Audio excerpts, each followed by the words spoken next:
If you ever had to have an MRI scan, you might remember the discomfort of the noises, the confined space, or at least the boredom that goes along with lying still for what feels like forever. Especially children suffer from the threatening characteristics of MRI examinations and react with strong fear and stress. Therefore, they are often sedated, which is not without health risks and complicates the whole examination procedure.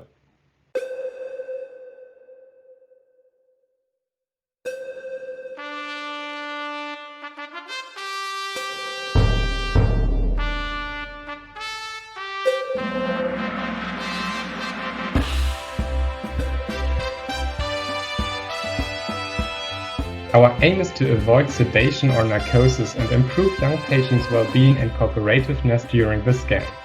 Therefore, we introduce an approach to provide entertainment and distraction with an interactive virtual reality game during the MRI examination.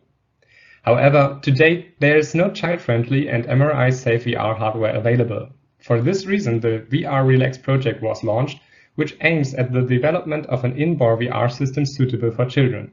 For more information about this project, feel free to visit our website.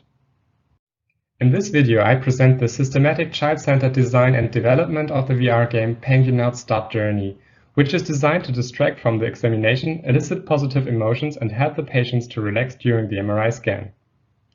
In our paper, we make three major contributions as we present insights about the methods for designing for and with children, as well as empirical insights on the children's contributions to our design and evaluation processes, and we also give insights into the concrete design of our prototype.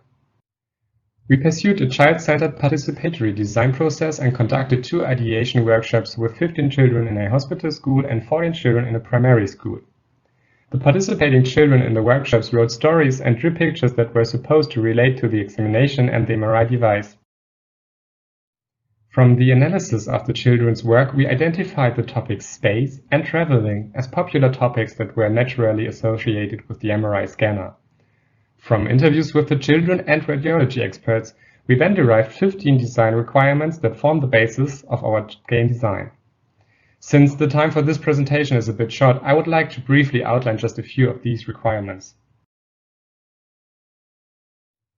To gain high-quality images, the patient is required to remain motionless during the entire scanning procedure.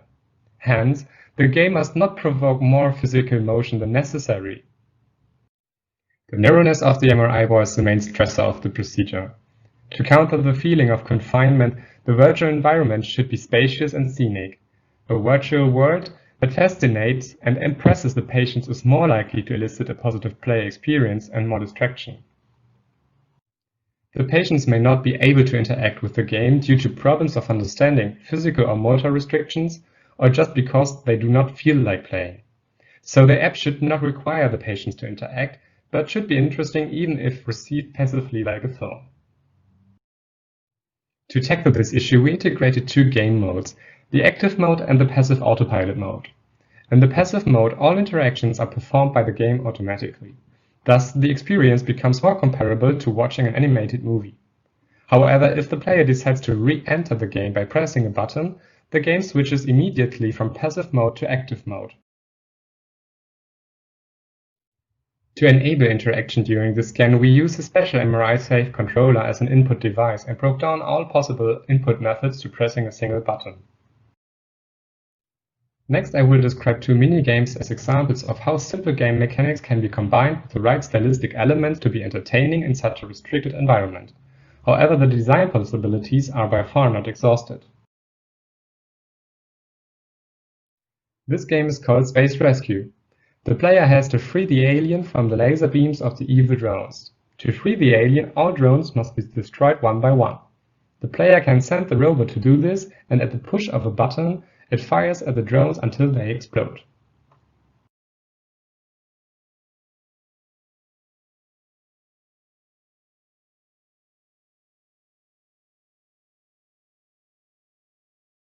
This game is called Space Cleanup. The player must collect space junk that revolves around the planet.